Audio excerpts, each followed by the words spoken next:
Well, when I was in Colorado, I decided that I was going to take up mountain biking, and I took up mountain biking because I just kind of thought it would be a really cool thing to do. And you just see people on videos going down, single track. They go up in the mountains and they go down these little trails, and I like that kind of stuff. I'm kind of the adrenaline junkie, or kind of thing. The older I get, the less maybe I'm that way.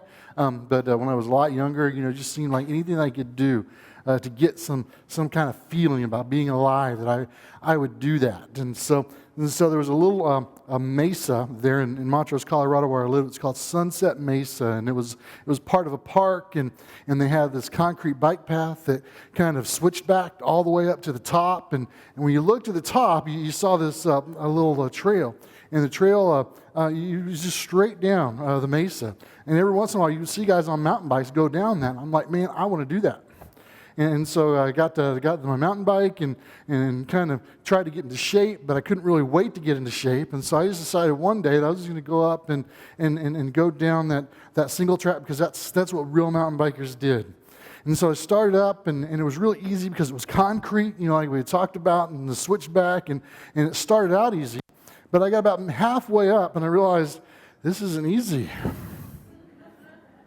And my lungs started burning, and I'm starting to almost pass out. But I keep looking up at the beginning of that trail. I'm like, that's where I want to be. And so I finally get up to the top of the mesa, and after about 3 hours, I finally catch my breath.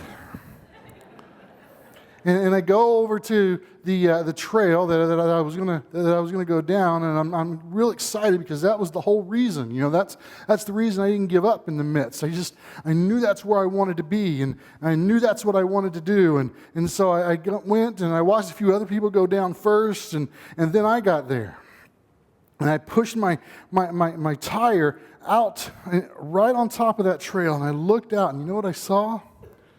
I saw blue sky.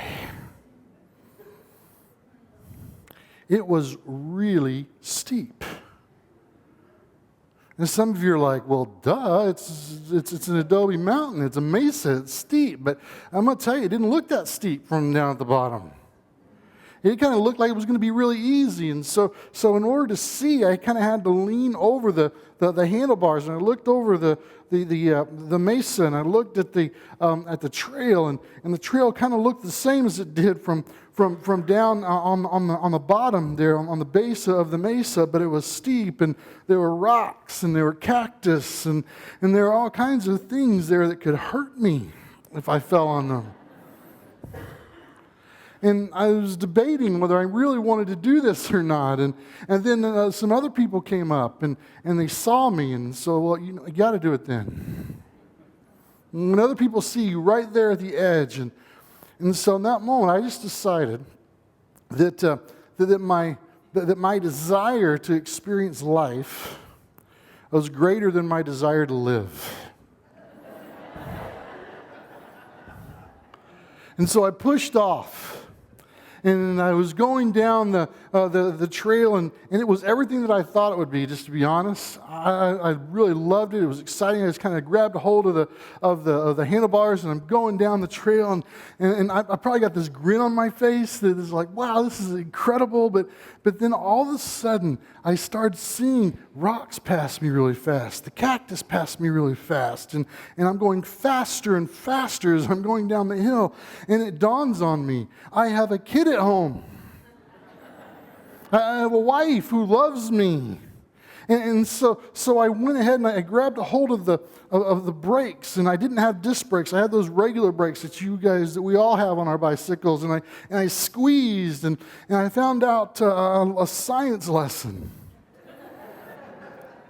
If you're 260 pounds, which I was at that time, and you're building up inertia, those brakes don't work. And so then it went from really, really, really fast to really slow motion. And I had to make a decision. Am I just going to hold on for the ride and enjoy it? Or am I going to bail? And I looked down, and to make it worse, there was a ditch coming up that was right before the concrete deal that the trail that I brought up. And I said, you know what, Lord, this is what I wanted to do. I'm just going to hold on and hope for the best. And lo and behold, I ended up okay. I didn't wreck that time. And so I went to all of that stuff, and I was feeling alive, but then I decided, you know what, I'm going to go back up again. And so I went up again, and I just continued to do stuff like that. And it was just a lot of fun, and I felt like, man, I was alive. Everything was wonderful. And I know that things like that kind of seem crazy. And I know that when you look at things on the internet and you see people do stuff like for instance, you've seen those people in wingsuits jump off of cliffs? Isn't that nuts? That's crazy. It's cool, though. You know, if I was about 30 years old, younger, I'd probably do that, you know, kind of a thing. But we see them do that kind of stuff, and they do it to feel alive. And they like that adrenaline rush that they have. And the problem is that whether we want to admit it or not, I think all of us have that desire sometimes to feel alive. And if you don't believe me, if you've ever ridden a roller coaster, if you've ever been on a motorcycle, if you've ever driven a car really, really fast, if you've ever done stuff that just kind of seems crazy, why do you do that? Because you're chasing after a feeling. That experience of being alive. You see, there's a tension between joy, and there's a tension between fear. And when we see those crazy folks that jump off in wingsuits, we see people that go down those steep trails mountain biking, then they have to make a decision at some point that the joy or the feeling that they're after is more important than anything else, or they wouldn't be able to experience that rush that they're looking for. And in the end, we keep doing it. And in the end, we continue to push the envelope, and we push the envelope for this temporary feeling that we get, because for whatever reason, that feeling is what we connect with the idea of being alive. And what we forget is that what we're really trying to do in those moments is we're not really seeking after joy, we're seeking after happiness. We want to be happy, we want to be smiling, we want that feeling. And the problem is that happiness is not a long-lasting feeling. And that's why we keep doing it again, is we confuse happiness and joy. See, what we're really looking for is we're seeking joy. We're seeking this permanent feeling that everything that we do, that every moment of our day can have meaning. We can have joy. We can feel alive without all these experiences. But the experiences seem to be what we seek after. You see, even as Jesus was being resurrected, there was a tension between joy and fear with the disciples and with those people that were there. And so there were folks that were struggling. They wanted to have the same feeling that they had when Jesus was alive and when he was teaching them. But see, Jesus had just been crucified. And his believers had been scattered, and people were kind of making fun of his believers, and there was this fear that if I spoke up and I said, hey, yes, I still believe in Jesus, that they would put me up on a cross too. And so there was this tension. I want to feel alive, but I don't want to be different than anybody else. Because I don't want somebody to label me as crazy. I want the happiness of Jesus, but I don't want to risk anything for that. They were seeking happiness and not really joy. See, the difference between happiness and joy is this. Happiness is this temporary thing. And there's nothing wrong with happiness. You should have things in your life where you have feelings, where you're happy and good things are happening in your life. But then joy is permanent. Joy is permanent.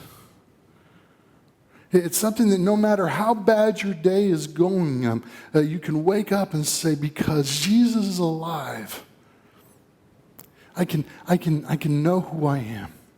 Because Jesus is alive, I can know where I am in life. Because Jesus is alive, I can feel the love of God. And if nobody else loves me, if nobody else cares about me, if I lose all of my money, if I lose all of my relatives, if I lose my job, if I lose everything, and I don't feel happy, I can have joy. See, that's the power of the resurrection. That sin and death, they don't have hold over us. They don't have sway over us. And joy is possible for us. Joy is possible for everyone. But here's the thing. If joy is going to be a permanent aspect of our life, we've got to embrace it as a possible reality instead of seeing it as wishful thinking. Because I'm convinced that a lot of people want joy. I'm convinced that a lot of us believe that joy is one of those things that could happen. But here's the thing. It's all that could happen. It'd be nice. But we don't approach joy as there's this reality. There's this reality with joy. And so we're stuck in that tension between seeking after a feeling and living life the way that God intended for us to live it. And that's what the believers, that's what the disciples, that's what the women who were going to the tomb, that's what the stuff that they were dealing with. And so in Matthew chapter 28, starting at verse 1, we're going to read probably the greatest story ever. This is early on Sunday morning, on the first day of the week. As the new day was dawning, Mary Magdalene and the other Mary went out to visit the tomb. How would you like to be known in history as the other Mary? Kind of an interesting side note. Verse 2 says, suddenly there was a great earthquake. For an angel of the Lord came down from heaven and rolled aside the stone, and he sat on it. His face shone like lightning, and his clothes were as white as snow. The guards shook with fear, and when they saw him, they fell into a dead faint. The fear was so intense at this angel appearing that these guards, they lost control over their body. They lost the ability to control themselves. They weren't believers. They thought they were going to pick up a few extra bucks because they were going to guard this tomb, because there was this story going around that Jesus said that he was going to rise from the dead, and they thought that people were going to come and they were going to roll the stone away, and so we're going to place guards there, and they were pretty good with that. You know, they had a lot to do with death and killing. And they thought, we're going to get a couple of extra bucks, and we're going to be here. And if anybody comes and tries to take Jesus, we're going to beat them off. And they were expecting that. But they weren't expecting an angel of the Lord. They weren't expecting an earthquake. They weren't expecting all the stuff that would have happened there. They were self-reliant. They were just there for a few extra bucks. And because they weren't expecting any of this, because they weren't really following Jesus and who he was, they lost control of everything because it wasn't what they were expecting. You see, the natural reaction to God's supernatural presence or power for a non-believer is paralyzing fear. For a non-believer, this natural reaction whenever God does something out of the ordinary is this paralyzing fear. Maybe it's not a paralyzing fear. Maybe it's just this fear of, you know what? I can explain that. And so what we do if people are not believers, when God does some things and there's really no explanation for it, we just kind of write it off as a coincidence, or we write it off as this freak thing, or worse than anything, we just think there and think, I didn't believe that. And so now something incredible has happened in the supernatural, and so I'm just going to ignore it. Either one of these responses, whether it's paralyzing fear, whether it's ignoring the things that are going on around them, is detrimental to somebody finding real joy in their life. And so what non-believers do is they go and they jump off cliffs in wingsuits. I'm not saying non-believers. I would do that, like I said, 30 years ago. But they chase a feeling. See, a lot of times in the church, we talk about church folks chasing a feeling. And there are some of us that do that because we just want to feel happy all the time. We're going to get into that just a little bit later. But in this instance, we see non-believers losing control of everything. And so if a non-believer is reacting that way, how does a believer react to something like this? Verse 5. Then the angel spoke to the woman. "Don't be afraid," he said. "I know you are looking for Jesus who was crucified. He isn't here. He is risen from the dead, just as he said would happen. Come and see his body where it was laying." You see, the women were afraid too, but they didn't lose control. Even in the way that the angel was talking to them, the angel said, "Hey, don't be afraid. I know this is kind of freaky. I know this isn't the way you expected it. I know that this is probably got you messed up a little bit, but don't be afraid." But here's the thing. They weren't fainting. The women were not fainting. The big bad guards were fainting. And it's because they had this relationship with Jesus before Jesus was hung on a cross. And part of it is that some of them, if not both of them, had seen resurrection before. Jesus did it after 3. For Lazarus, Jesus waited 4 days. And the Marys were the Mary of Magdalene. Maybe that's why they labeled the other one the other Mary. She saw it. And so this idea of resurrection wasn't completely foreign to her, but yet it was still scary. You see, the natural reaction of a believer to God's power should be expectancy. And so when he's alive and the angel says, "Hey, don't be afraid," and he says, "Come and look." And so they were going to look because they were expecting Jesus not to be there. It's exciting stuff. And then what are they supposed to do? Verse 7. "And now go quickly and tell his disciples that he is risen from the dead. And he is going ahead of you to Galilee. You will see him there. Remember what I have told you." The women ran quickly from the tomb, and they were very frightened, but they were also filled with great joy. They were frightened, but they were filled with joy.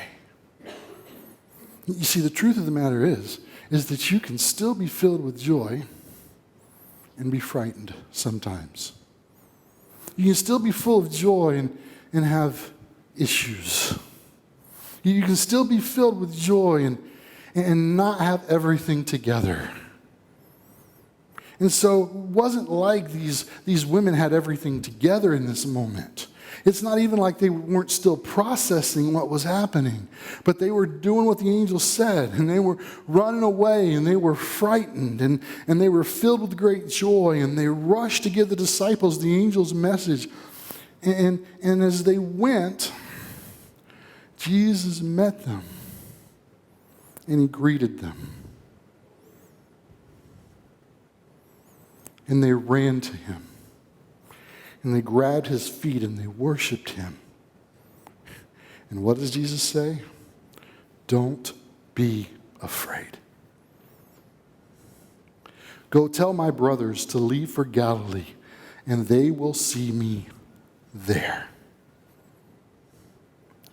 Don't be afraid. Don't be a slave to your feeling. Don't seek after a moment. I have risen, just like I said. Go and tell everyone. And be permanently joyful. Wow. It's what he wants for us. You see, happiness and feelings never, ever, ever are enough. And it's because the things that bring us happiness, the things that bring feelings to us, they change. You know, I loved going up and down the mesa. But after a while, it just didn't do it for me. I was still going down fast. I was still risking life and limb. But after a while, I was just like, oh, okay, what's next? How many of you ever been to an amusement park? You just couldn't wait for that roller coaster ride. Some of you are like, not me.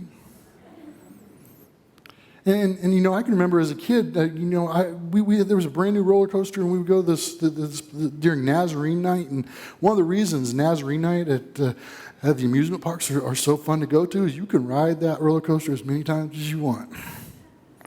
Because, you know, there's not the same crowds, and we would get on, and we'd ride that roller coaster, and the first time we rode it, we were scared to death. The second time, we were kind of scared to death. The third time, I was like, fourth time, fifth time, we're just talking to each other while we're going downhill, you know. I mean, everything changes. Experiences are never lasting. And that's the difference between joy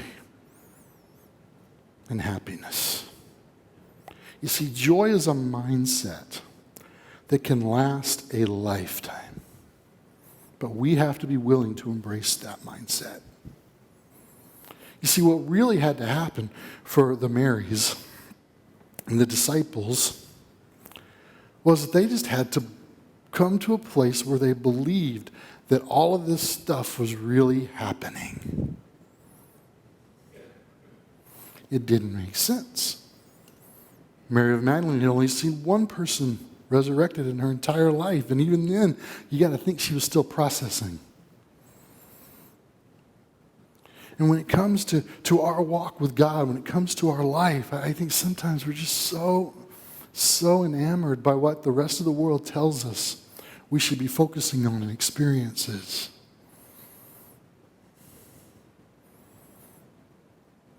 That we settle for the feeling. We wonder why our faith doesn't last. See, I don't get excited about the same things today that I did when I was a teenager. But I have joy every morning. Because if joy is going to be a permanent aspect of our life, we must embrace it as a possible reality instead of seeing it as wishful thinking. You're here today, not by accident. It doesn't matter if you're a regular, if you are somebody that maybe comes every once in a while. You may not even know if you buy into any of this. This whole resurrection thing is really outside of your comfort zone, and I just want to tell you that's okay. It's okay for you to be there, because the truth is it's kind of a crazy thing to wrap your mind around. I think it was hard for me to wrap my mind around. You know, I didn't just automatically say, hey, yeah, this is the way what I want to do. I don't think that is what any of us, you know, experienced when we came to faith. There's things that we have to deal with. But you're not here by accident. And the thing is even if you don't know if you believe any of this stuff, there are certain things that we all have desires for. We all have a desire to know who we are. We all have a desire to know what our purpose is. And we all have a desire to be loved. But in order for that to happen, when it comes to our faith, we have to risk everything. See, it's a risk to go downhill, but I'm just risking life and limb. But if I'm going to follow Jesus, I got to risk everything. I have to risk everything that I am, everything that I want to be. And I have to hang it on the hope that everything that Jesus wants for me, he can do for me because he raised from the dead. He rose from the dead. And if he can do that, he can bring me the joy that I'm looking for. See, the problem is that I read someplace that this idea of personal safety and has become the 21st century's most dangerous idol. And what I mean by that is that this need to be safe and this need to be secure in everything in our life is hampering our ability to be filled with the lasting joy of God.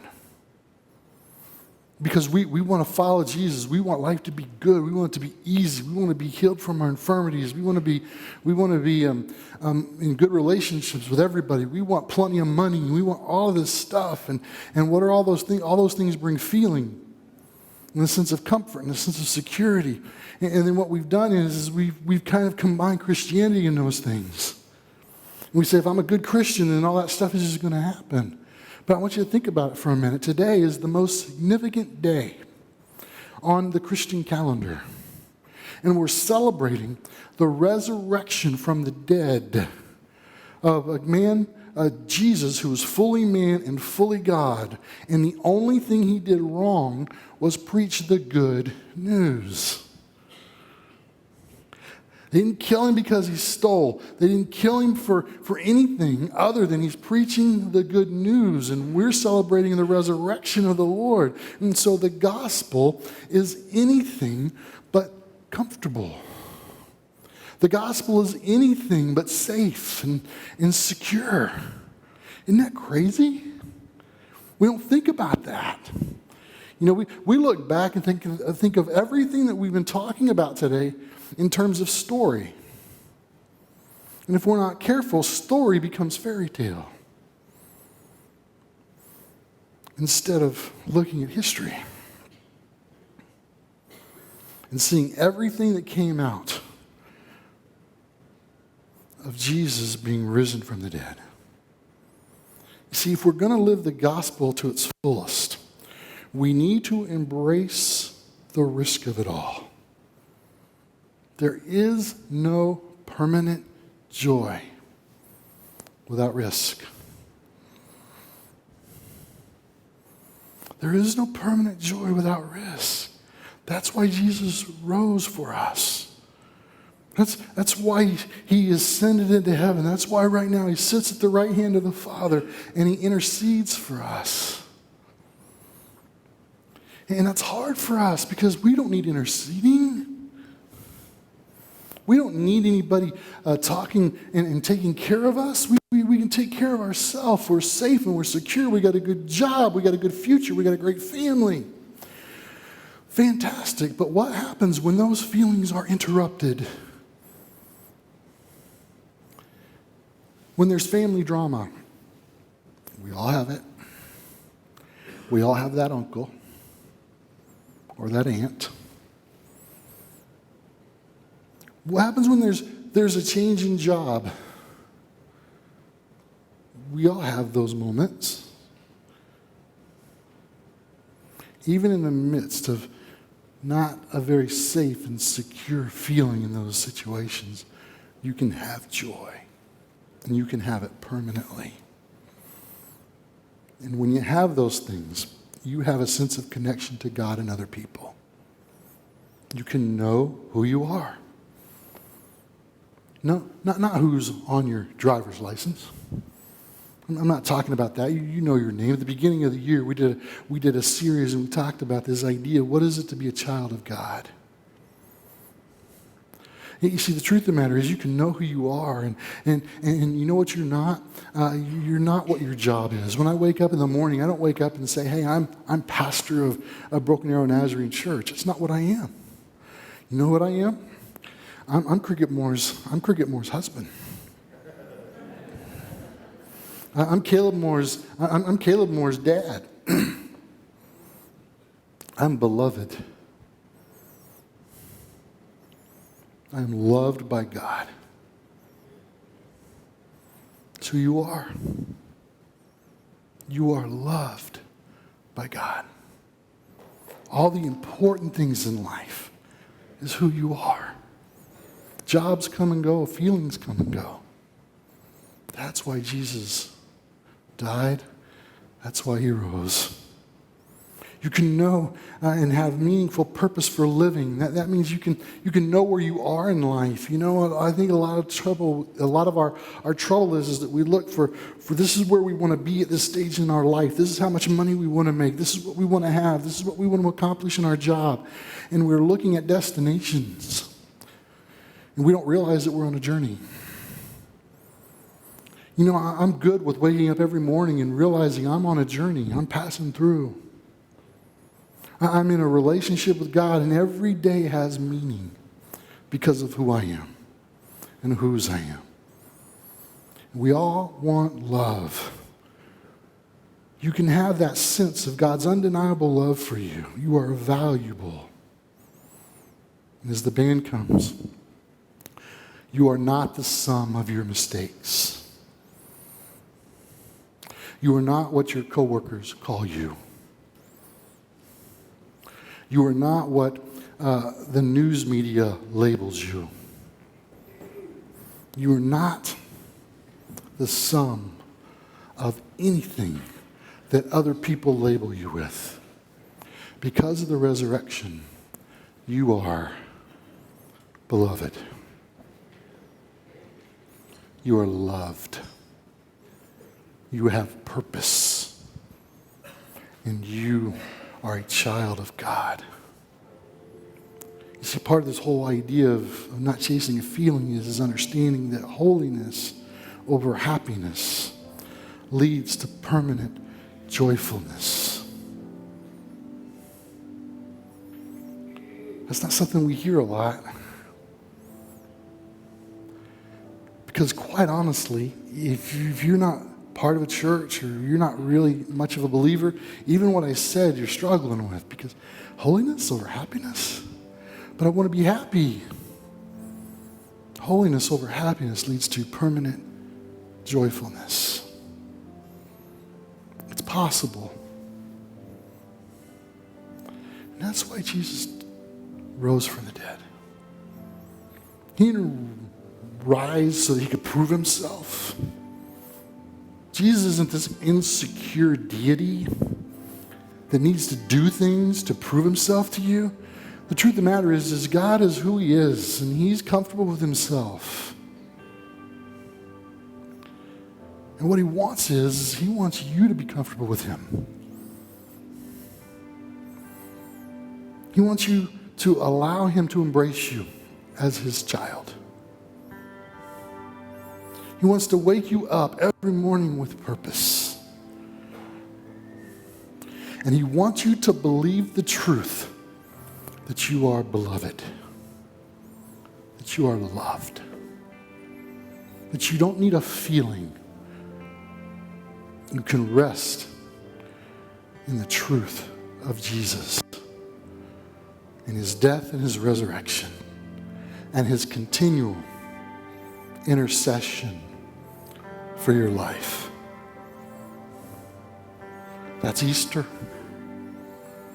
He's risen. And so how do I respond to that? Scott, I feel something. Now you know what it is. And so there's two ways you can respond to that, kind of based on where you are in your life. For some of us, we've never really made a commitment to follow Jesus. It's Easter. That's why we're here. We have a great family dinner afterwards. I just kind of come because that's what we do in my family.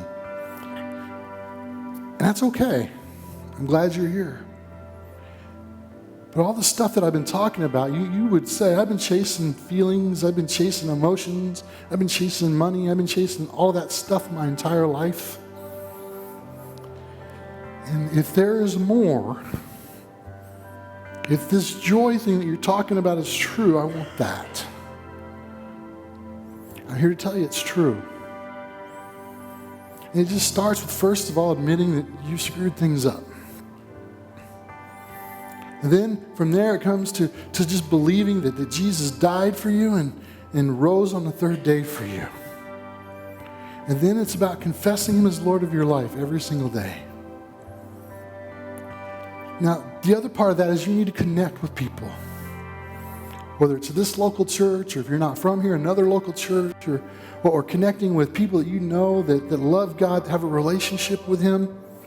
Once you make that commitment, the only way you're going to follow through with that is if you connect with people who are farther down the road than you. You can make that commitment today. The other way to respond to that is quite simply, if you've been in the church for a long time, and you kind of understand what I'm saying when I say that there are a lot of people that believe churches are folks that have chased after experiences and feelings and wanting to be happy and being comfortable. And you're tired of that treadmill. You're never happy. You're kind of always grumpy. You're kind of always kind of going through the motions and hoping that something's going to happen at church that makes you feel. And what you really need is the joy. You need holiness over happiness, which leads to permanent joyfulness. And for you, it's a little bit of an easier step. It's just saying, Lord, I repent of chasing after an experience. Father, I want joy. And then you need to connect. If you're not in a small group, if you're not with a group of people and there's people in our church that when you just see them, you know they're living a life of joy. And every single one of them want to have a connection with you. And so you can make that connection with them. And so what we want you to do is we're going to sing a song about the resurrection here in a moment.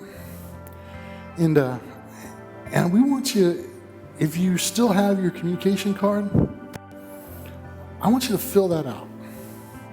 And if you're a new believer this morning, there's a place for you to write your name and number and an address and a place to check I'm a new believer, because we want to help you connect. I don't want you to make a commitment and walk out of here and say, oh, that was great, because then that's just a feeling you had, right? And feelings don't last. We want to help you. We want to help you with that joy.